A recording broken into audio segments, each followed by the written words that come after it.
The Amazon, the last call.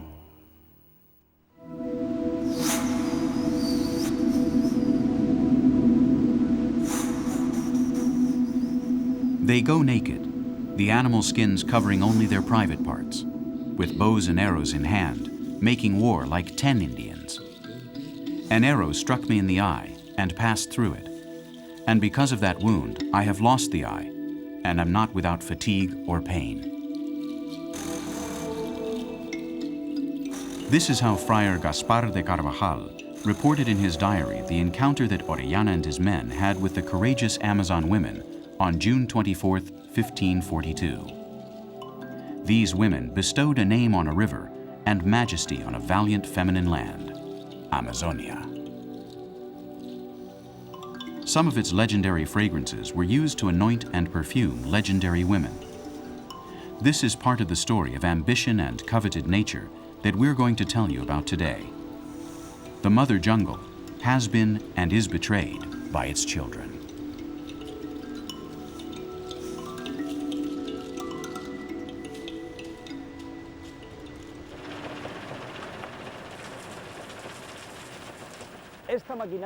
This machinery spews out 6,000 tons of faulty tires, pure waste, on a yearly basis. We are not going to start our program off discussing ecological problems or pollution, although we could do so. We're going to talk about the crying tree, the rubber tree, or the caucho as the Mayas christened it, the tree from which the most common Western articles, like the balls the children play with, come from. And we're going to cover the suicidal and irrational story of the search for El Dorado in the Amazonian jungle. For Europe, the discovery of latex, the sap of the rubber tree, meant a revolution for Amazonia, one that we are still not capable of assessing today. The colonists took even more advantage of natives' knowledge and created industrial uses that would spread throughout the region in a misguided manner. In 1870, Barra, a village originally founded by the Portuguese, changed its name and rhythm. In the blink of an eye, the rubber industry turned this town into Manaus, the state capital and exporter of 3,000 tons of rubber. This metamorphosis was complete by 1900, when more than 20,000 tons of rubber left the port, thanks to the smoking techniques.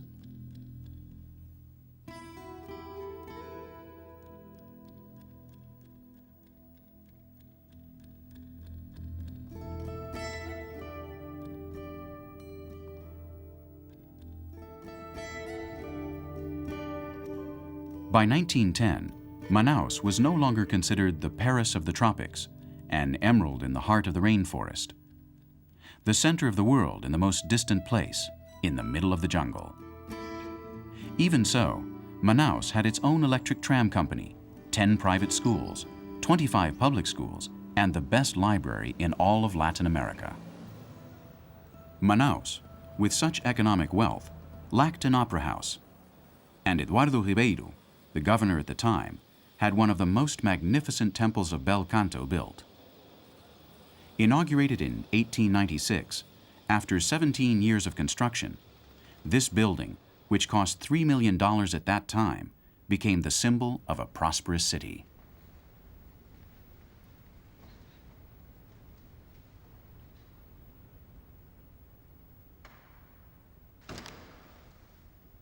Piece by piece, its iron structure was brought in from Scotland, the stone came from Italy, and the 60,000 vitrified ceramic tiles, decorated with the colors of the Brazilian flag, which make the dome shine brightly, were imported from Alsace.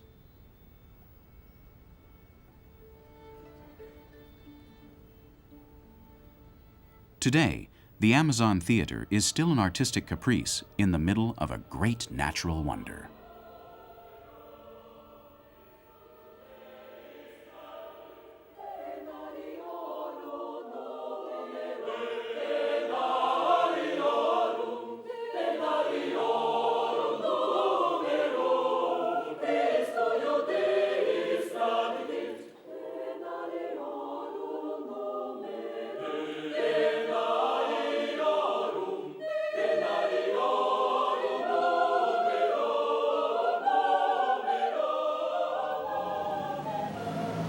Let's leave the Amazon Theater behind, without forgetting that this was a customary stop for prestigious companies such as the Russian Ballet, and even for Enrico Caruso, who crossed half of the Amazon to sing here, although he had to leave since jungle disease cut his tropical tour short.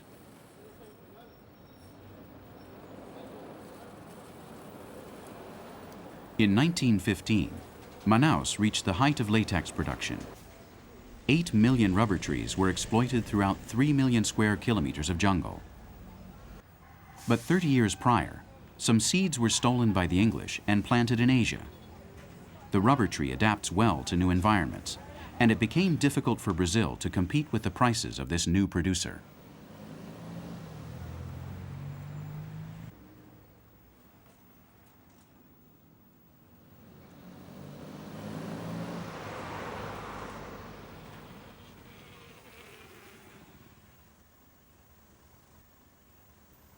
In the city of Faust, the set is taken down, and today we can appreciate a walk through Manaus, where wealth and desolation reached a par in a very short time. The appearance of a city that had everything thanks to the rubber industry, and one that lost everything when it all ran out.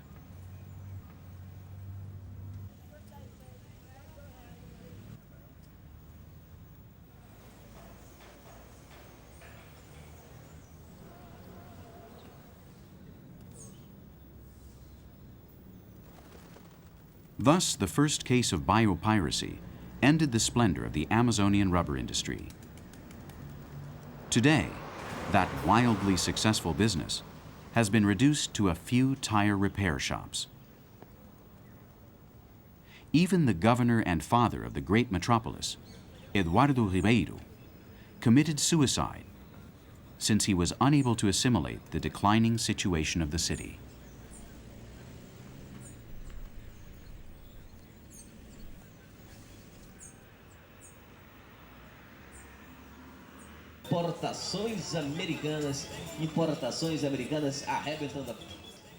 But the conquest of the jungle continues along its relentless path. Every day, thousands of people are ready to attack, and dozens of companies sponsor adventurers who want to immerse themselves in the heart of the Great River. It is calculated that 200,000 families make a living from rubber extraction and use this city as their center of operations. This shop was opened during the rubber boom, and today it preserves its importance, its class. The owner is 72 years old and has been working here for 60 years. Almost a century ago, his father came here from Syria with what he wore on his back and opened the shop. My father was young.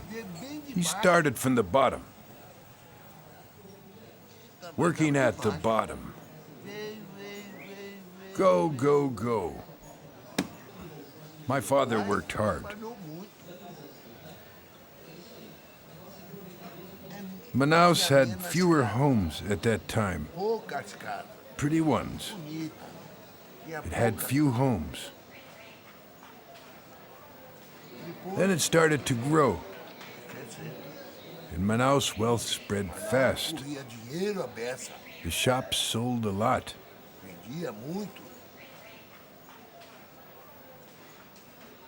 I was selling 4,000, 5,000, 10,000 a day. And today,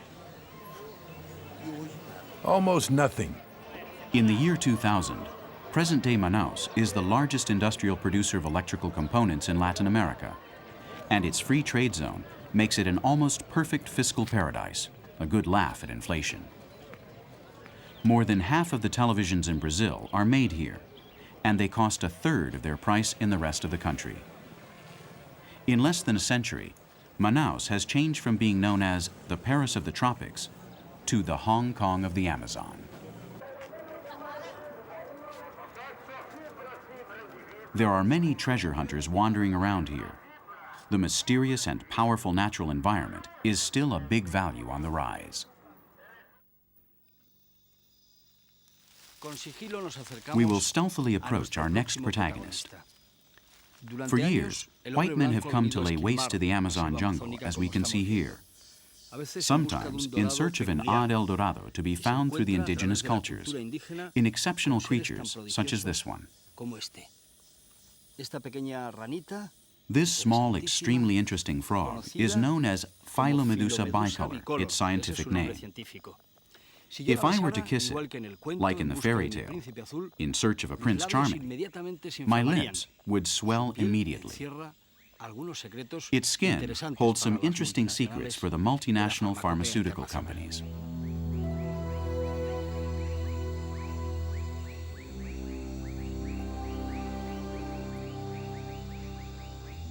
Certainly, if we kiss this Amazonian frog, we would quickly begin to hallucinate. And it wouldn't be difficult to see anyone within range turn into a psychedelic prince or princess. The secretion covering its skin is toxic, and the international laboratories know it. The genus Philomedusa, which this frog belongs to, is characterized by its mucus, from which specialists have been able to isolate 300 bioactive compounds.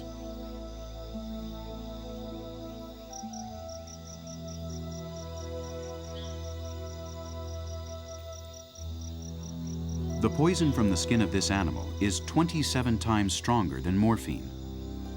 Knowing this, in January of 1998, Abbott Laboratories, one of the world powers in the pharmaceutical and chemical sector, announced the marketing of a new compound, ABT-694, derived precisely from an existing toxin in the body of one of these tiny animals. The final result was a new generation of analgesics able to replace opium derivatives to fight against chronic pain, and a booming business of $500 million. The Amazon region, however, does not receive a single dime from the profits.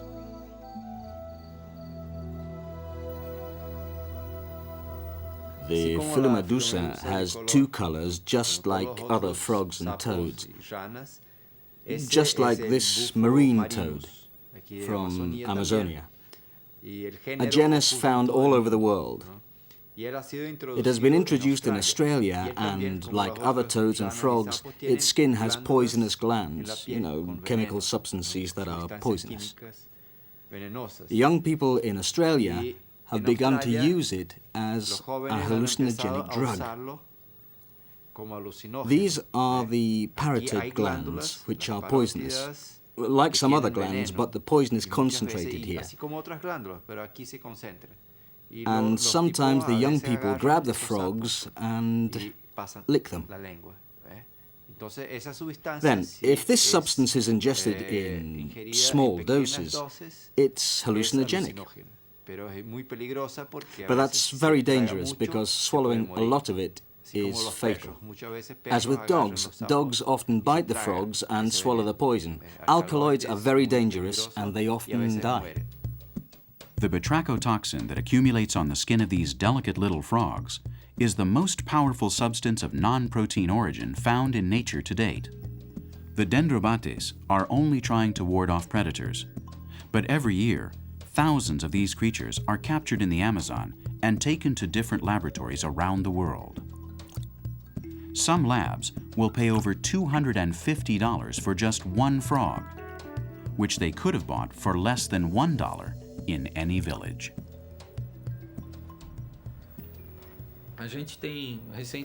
Recently, a German man carrying 550 specimens was arrested in the Sao Paulo airport. One of the specimens confiscated is in this picture. We were able to donate them to the university. He was taking them to Germany and Holland.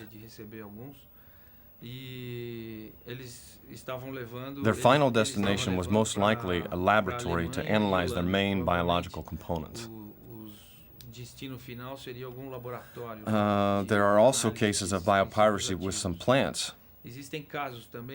For example, in the case of some natural active elements, there are times where a large pharmaceutical laboratory will spend even as much as $300 million on research until they will finally find a product which is achieved and they feel that they can put on the market.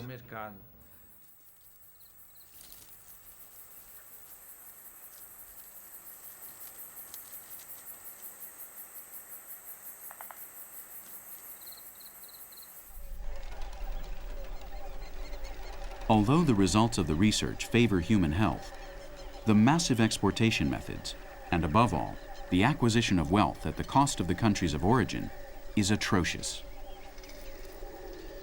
It's a good idea to ask some questions which have never been answered. Who owns the patents on these discoveries? And thus, who should benefit from them? Land isn't the only thing stolen from the indigenous peoples. Their knowledge is too. And all the pharmaceutical products on the market that we have referred to were naively revealed to big companies, which today patent this alien but lucrative information.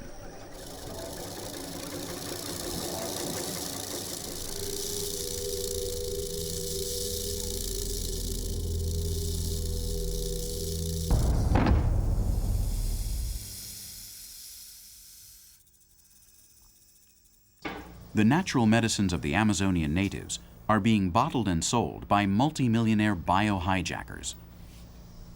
For example, a biological bactericidal and cicatrizant ointment is extracted from the venom of this rattlesnake, which means a pharmaceutical revolution for substituting traditional stitches.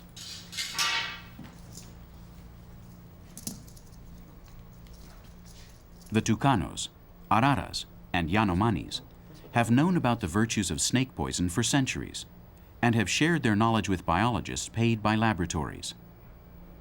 They cannot imagine that these snakes are worth $20,000 in Singapore.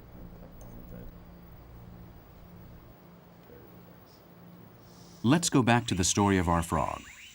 The Philomedusa's poison is a hard drug. I had the opportunity to try it, to have that experience here in Amazonia, through someone called Mestre, who lived with the Indians for a long time, 14 years. He had what is known as a vaccine, which is the secretion that he placed on a stick and preserved it like that, dehydrated. He brought it and applied that vaccine to many people, and I was there accompanying him to see what happened and to learn a little bit more about it. I was out of it for a while, a few minutes, and then regained consciousness and began to realize where I was. But I did hallucinate, and I did not enjoy it. I felt like I lost 1 or 2 liters of water in just minutes. Really, I sweated it out through my skin.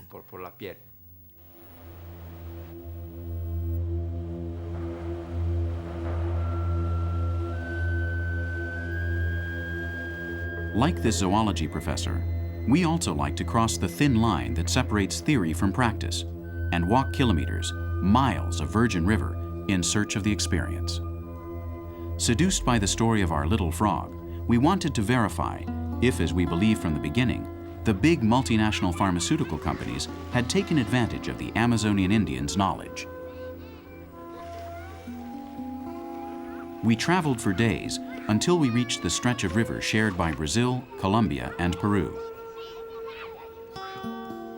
The Ticuna Indians live here, in settlements on the riverbanks where evangelization left its mark, and where this ethnic group, even with a maximum degree of cultural adaptation, maintains some traditional uses and customs.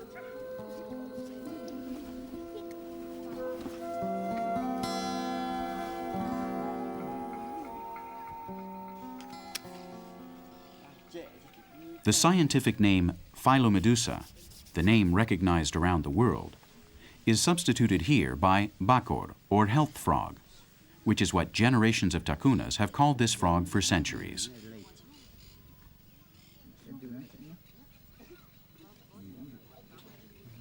Today, some important members of the settlement are going to show us the properties that so many laboratories claim to have discovered. The most surprising thing is to see how these Catholic natives blend such a pagan ritual with the symbol of the cross that hangs from their necks. The frogs were captured this evening, but without hurting them. They cannot live in captivity, however, or they will die. They stop producing their magical alchemy when they lose their freedom. Under a tree, with a gas lamp, they are heating up some wooden needles, which they will use to scratch their wrists. This is where the frog poison will penetrate the body through osmosis.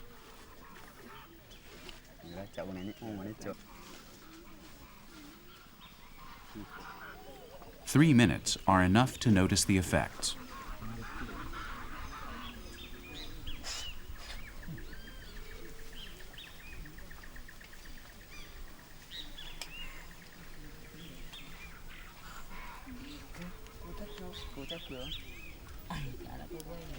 Yatul squeezes the parotid glands of the animal as if it were a tube of medicine. He administers the doses to his friends, who have Spanish names but dark native skin like his.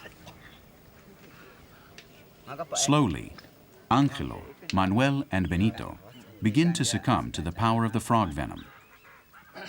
We are attending the same ritual that some biologists sent here by multinational pharmacy companies witnessed a few months ago, according to what the villagers have told us. They paid them less than $2 for each frog and took away 2 sacks full.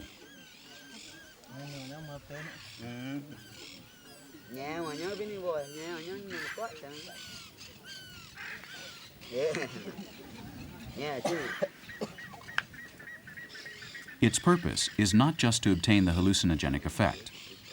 The natives use the frogs when they have serious headaches, chronic pains, or diarrhea. It is an efficient remedy, and mothers also give it to their children for certain illnesses. The dosage is calculated by the adults, since they know that more than 3 scratches on the wrist could kill them. For some, this frog is the end of laziness, apathy. You're up. You feel strong. You feel happy. You have only made 1 scratch, but they have told us that there are people who make more than 1, more scratches. Could a person die from many of them? If you make many scratches this way, you die. For sure. Because it's a very strong poison. At first my head hurt, then my head seemed to be flying. Then my stomach began to turn and feel really strange until finally I threw up. In just a few minutes, it was over. And now I feel much better. I feel very strong and happy. And now I feel much better. After this lesson in natural medicine, just another one on environmental education, the frogs are set free. Thou shalt not kill is the only command that fully coincides with their culture.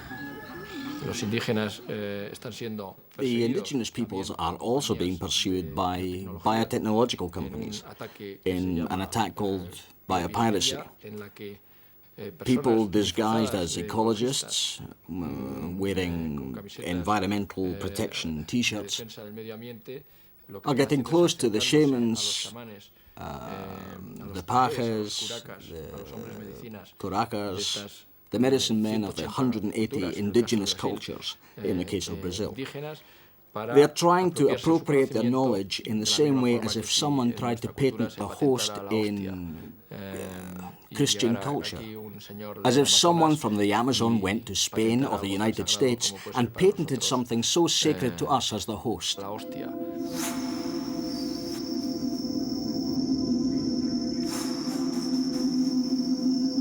In the Amazonian world, there are also sacred things, active living beings that have been living in an orderly manner for millions of years, long before the DNA of our species even came about. Here and there, you will find every color, shape, aroma. 80% of all plant species on Earth spread over the heart of the tropical jungle. In an area that occupies the equivalent of 1 city block, in 1 hectare of Amazonian terrain, we could identify up to 300 different species of trees. In France, for example, in this same space, we could only identify 50.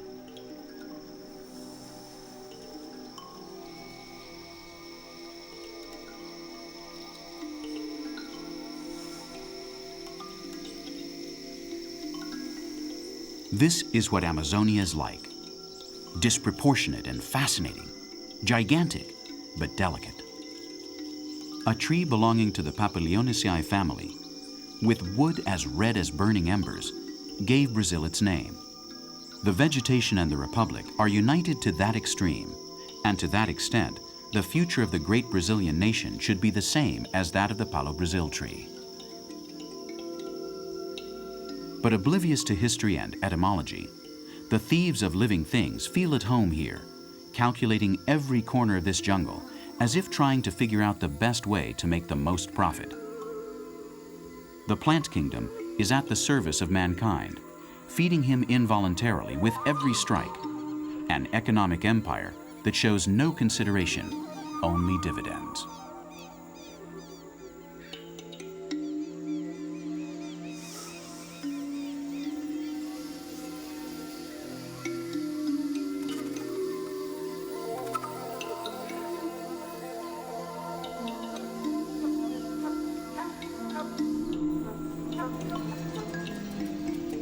Since the white man arrived in the Amazon, many have given their lives in order to interpret its natural message, to reveal its hidden secrets.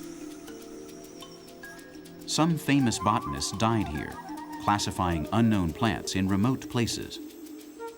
Their intentions were almost always good, to learn in order to preserve. But sometimes their research lighted the way for those who are only interested in making big money. For them, the pau-brasil tree, the rubber plant, and the cocoa tree were only useful on supermarket shelves, labeled with big brand names, but not as a part of an ecosystem which depends on a subtle and indispensable balance.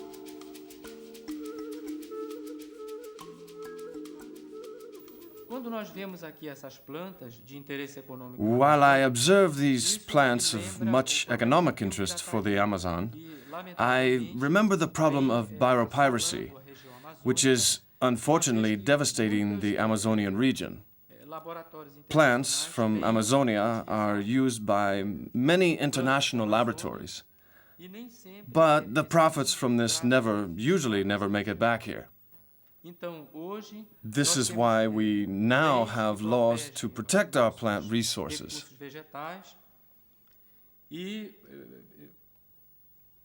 We certainly achieve a legal and fair use of the resources of Amazonia through these rules and these new regulations. When Adolfo Duca, the famous botanist to whom we owe the names of many Amazonian trees, discovered this tree, Marilyn Monroe had not yet been born.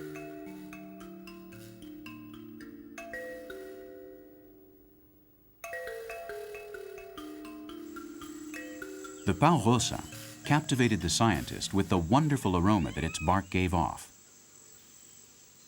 He christened it with the scientific name Aniba rosae odora.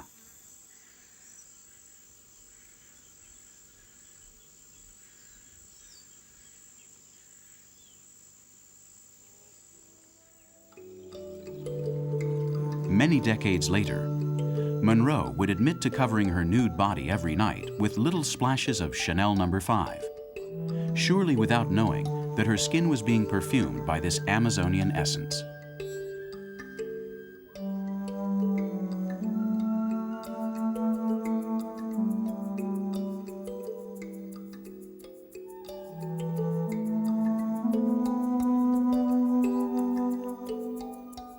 Thus, a simple tropical tree gave glamour to the goddess of the movie screen. Monroe would still have been beautiful without pau rosa, but thanks to its discovery, her legend grew like the Amazon does during the rainy season. From a queen to Victoria Regia. That is how Richard Schomburgk, an English botanist, named the largest water lily on the planet 160 years ago. He honored his queen and dishonored the native people, who had already named the plant many centuries before.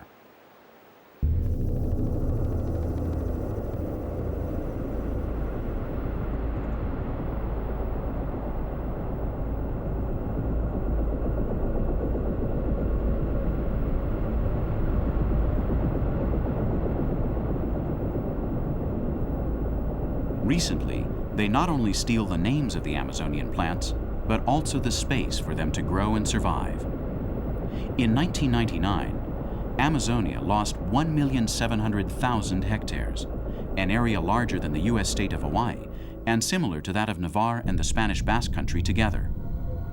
When faced with flames, the charming forest cedes the scarred terrain to more profitable plants.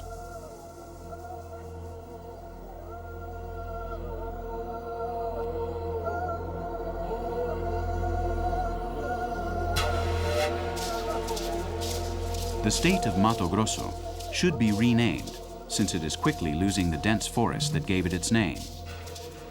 Each year, it looks more like the vast plain of La Mancha in Spain than a tropical forest region. Agriculture is its assassin. It exhausts its fertile land very quickly, just as the gentlemen of the soybean industry have planned.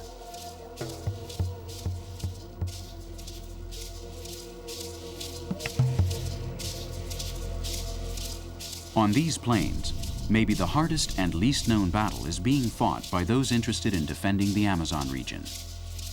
The Brazilian government disguises this dilemma as an ambiguous form of protection to justify development. Rainforest or soybeans, it's that simple.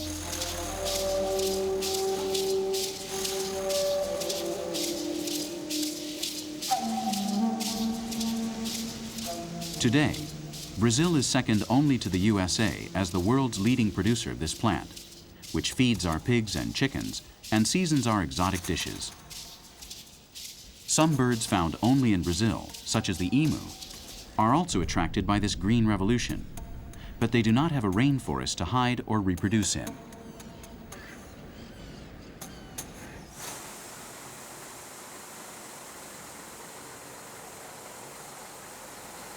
During the 1960s, 432,000 hectares of soybeans were cultivated in Brazil, and today, 13 million. This plant, of Chinese origin, has taken over this virgin territory. The states of the Amazon, Rondônia, Acre, Roraima, Maranhão, and Tocantins are changing their appearance in order to secure agricultural wealth, which has no territorial limits at the moment, but many interested international parties. In Mato Grosso and Rondônia alone, the World Bank has invested $469 million.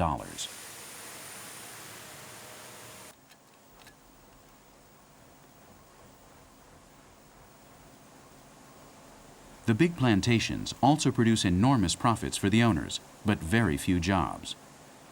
This single crop agriculture is mechanized, and the average number of workers is only 2 per hectare.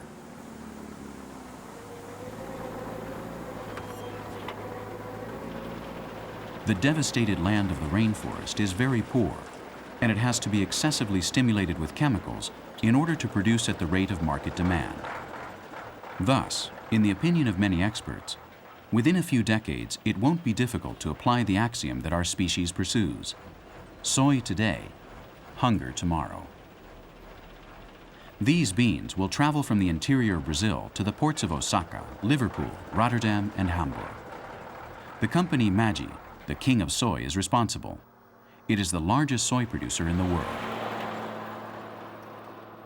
This family clan from Italy bought its first estate here in 1979, and today it controls the agriculture of several Brazilian states, as well as an annual turnover of millions and millions of dollars. This year, they have exported 1.1 million tons of soy, and its financial group is made up of 13 companies. After hard negotiations, we were able to interview one of the founder's sons, as well as to give him an opportunity to defend the company against the ecological accusations. He didn't waste his time. The best defense is a good offense. Judge for yourselves. I assure you that we cannot give in. Brazil cannot abandon its estates, plains, forests, the places where high production is possible.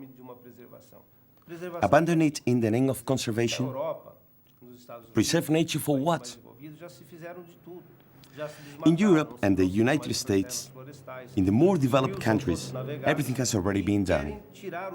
There are no forest reserves, their rivers are not completely navigable, and they want to step on the rights of Brazil the rights of the Mato Grosso, the rights of our citizens. And they want to use our natural potential exclusively for preservation. Well, we think this is a way to pressure Brazil, so we won't create the necessary infrastructures, and so we won't be competitive on the international market. Because this way, if we were competitive, and the world consumes more food than what is produced at this time, prices will drop, and the European and American governments will have to raise their taxes. Therefore, without a doubt, this whole ecological movement, the ecologists, is on their payroll. Cuiabá is also the city that is home to Senator Vicente Vuolo, an old friend of the Magis, their unshakable associate and the father of the railroad.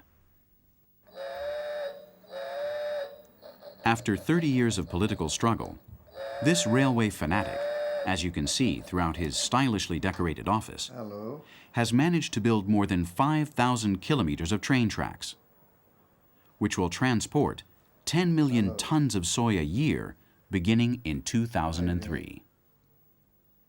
Muitas graças pela presença da televisão estatal espanhola. Seja bem-vinda em nosso querido Brasil. This infrastructure is unlike any other in the world. Paid for exclusively by the agribusiness companies, Brazil hopes to use it to triple the economic benefits, but also the environmental effects of the country's large-scale farming.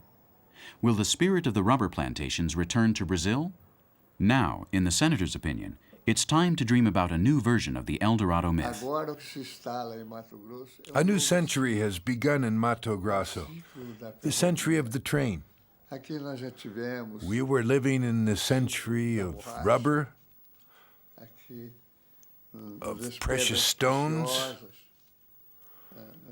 We had the foundations of progress and development. But now progress is waiting for us in the next century, with large-scale production, which we are going to have in every city and in every state. Mato Grosso is going to change completely. We are going to change Brazil to a granary state. I have absolutely no doubt about it.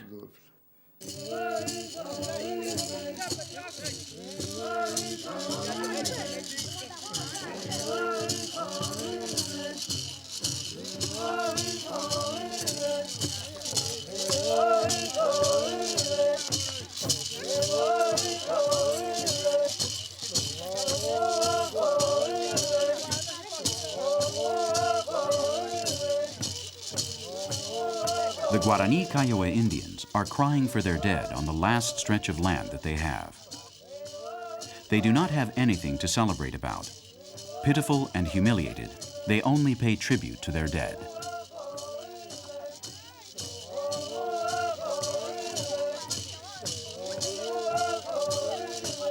It's not their first funeral. The splendor of El Dorado, coveted by white men, is as dark as death to them.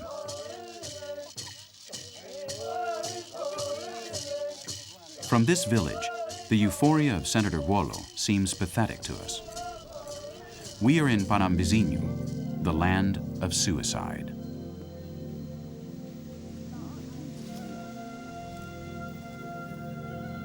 According to the Constitution, the Kaiowa are Brazilians with full rights, but when our cameras visited their settlement, 308 people had committed suicide within the last 13 years, since it is impossible to continue living here.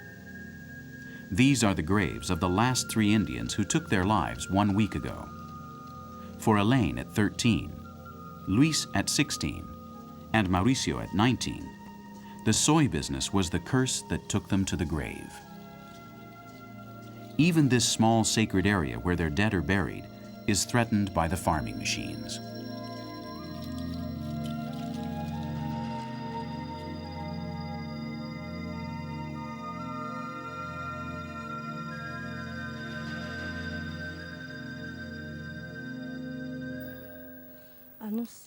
I don't know.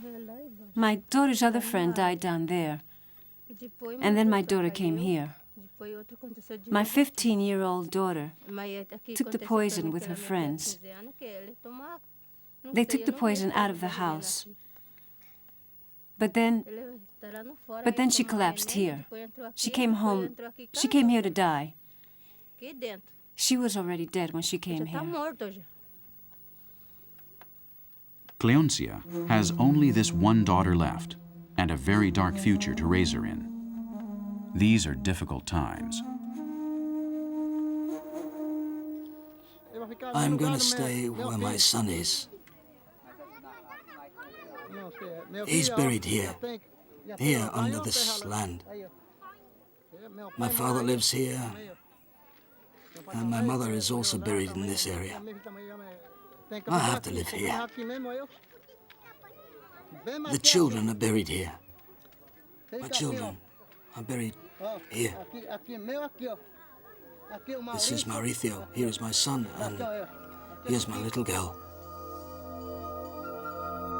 The soybean crop intervenes in the extinction of these people to this extent. The pesticides used to fight plant diseases on the soy are what the Indians use to poison themselves.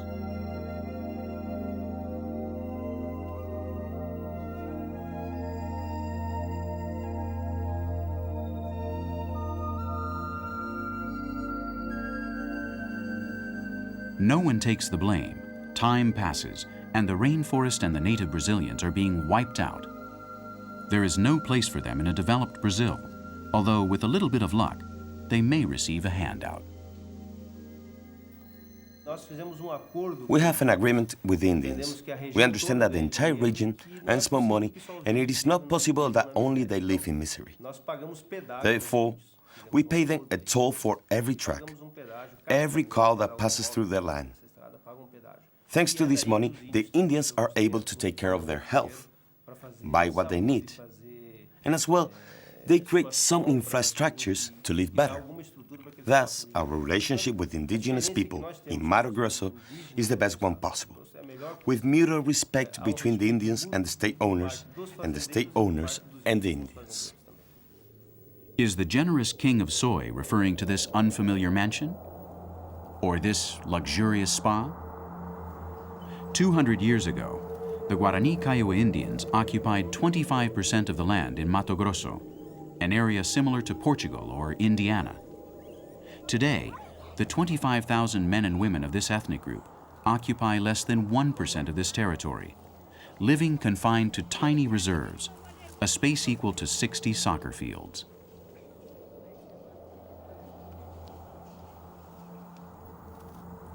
It's impossible to keep fighting. There are too many broken dreams and not enough vital space for survival in the future. The National Foundation for the Indians makes futile demands that the settlers leave the native people's lands and that the situation be corrected despite social prejudices. Is it possible for the Indians to survive this culture shock that we are experiencing right now with this population density? They need land space, but that isn't going to reduce soy production in any way, not even for the settlers. They say that the Indians are going to throw them off their land, but they're not talking about the settlers in general, just the 38 colonists within the Indian village, not the others. They're outside of the village boundaries, and they wouldn't have any problems.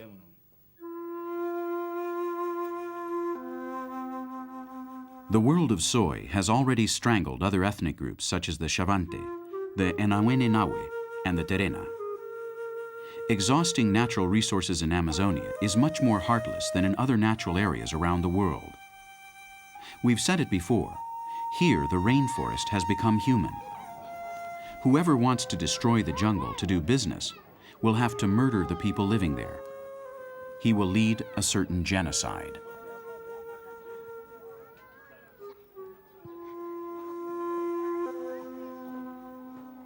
The youths of Panambizinho, disoriented and hopeless, make it easy for the settlers and take their own lives.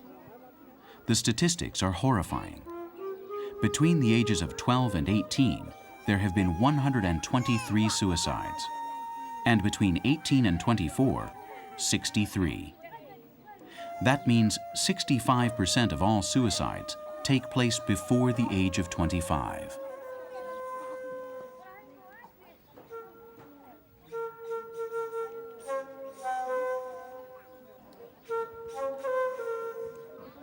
Among all these young Indians, this girl was saved. The orange juice was stronger than the pesticide that she tried to kill herself with. Miraculously, the doctors were able to save her. The settlers have completely destroyed the rainforest, their source of life. The rest of the tribe lives confined on a reserve that is not surviving either. We don't know how long they will want to continue to live. We only know that the smiling faces of the Indians are needed by this tortured land.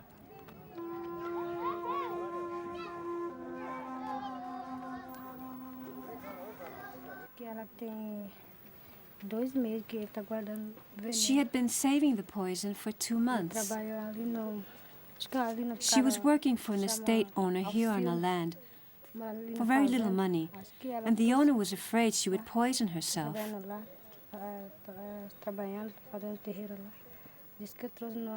He had the poison hidden, but she knew where it was. She found it and divided it among the 3 of them. There were 3 of them. 2 women and a man. All the 3 of them died.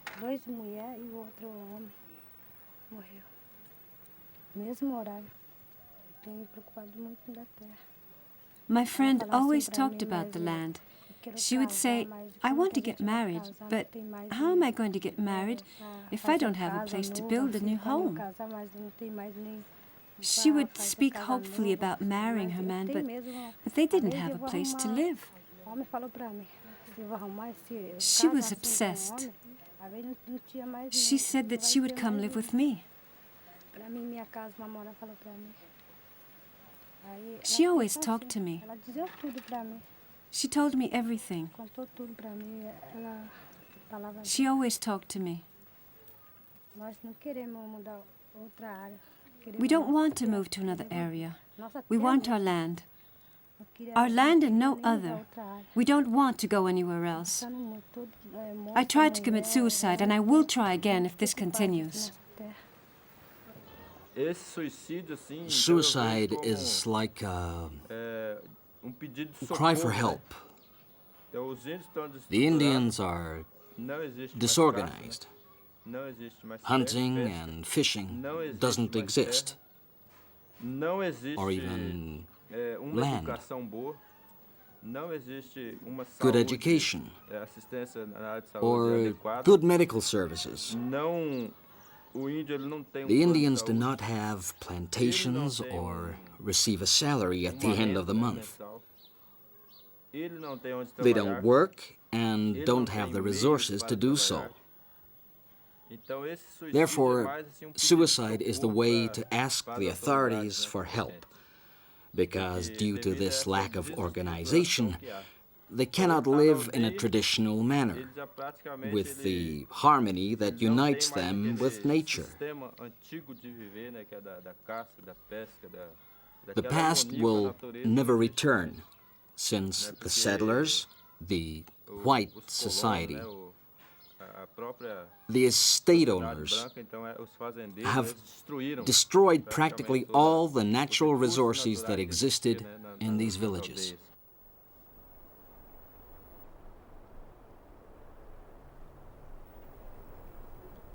The Kaiowas are demanding what is fair, at least 1,240 hectares of the traditional lands that belong to them according to the law.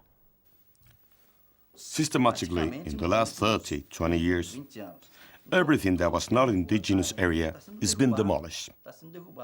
Everything that doesn't form part of the indigenous area, which is the Biopiracy area, which is good for agriculture, is completely besieged by single crop farming companies. Thus, it is producing a great impact on the economy and on the natural resources of these settlements. It is a very important issue because everything that is not considered an indigenous area is being invaded and ecologically destroyed. Like the Redskins who live in the north, They live on reserves, cornered with no way out. These people do not have a lot to celebrate since the so-called discovery of Brazil 500 years ago. Misery has discovered them. On the threshold of a new century, an activity such as agriculture, which once gave man dignity, has become a poisonous weapon of destruction. First, there was the rubber plant, then gold and wood, and now soy. Economic arguments for devastation without scruples. After visiting this besieged reserve, it's time for reflection. The great producer of soy, the giant of the Mercosur common market, is also a country where 60% of its inhabitants suffer malnutrition. Brazil should do everything it can to change this situation if it really wants to be called a modern country.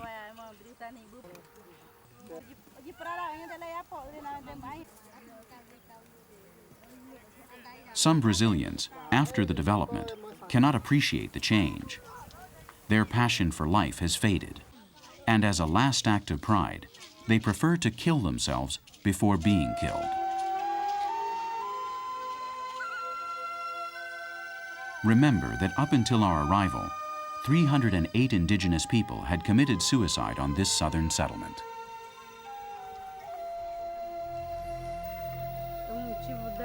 We don't know why she killed herself. When she began to cry, she was already dying. She was already falling on the floor. All of a sudden, she sat up and began to talk to me, and she said, "Mother, I took the poison. Just a little, I only took. It wasn't a lot, Mother." She sucked her finger and she fell again. In just seconds, she was dead. She died just a month ago. I now only have one son left, who's left alone. Just one son. The only daughter I had committed suicide. She disappeared. She died and it ended.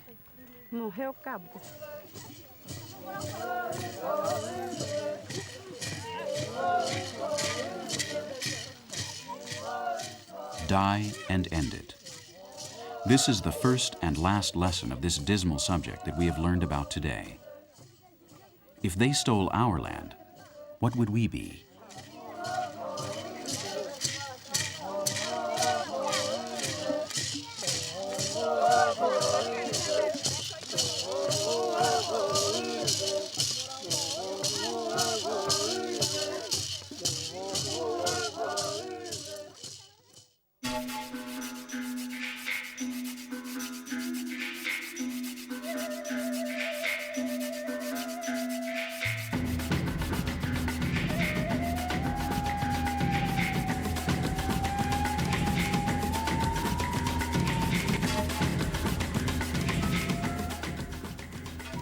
For centuries, man has been fascinated by the enormous wealth of the tropical forests. Many years have been invested in searching for ways to capture the treasures of wood, food, and precious metals.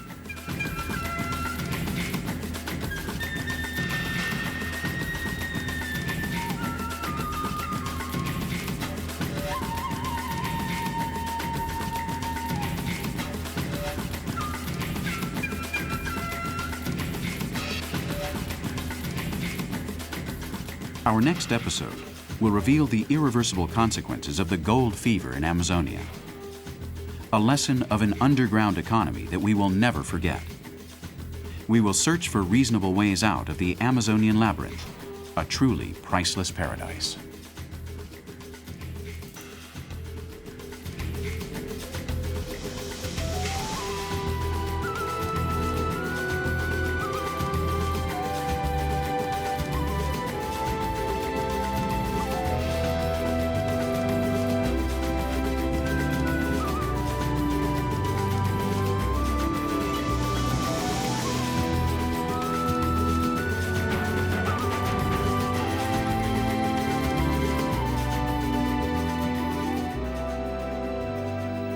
We will see each other here, as always, in Amazonia.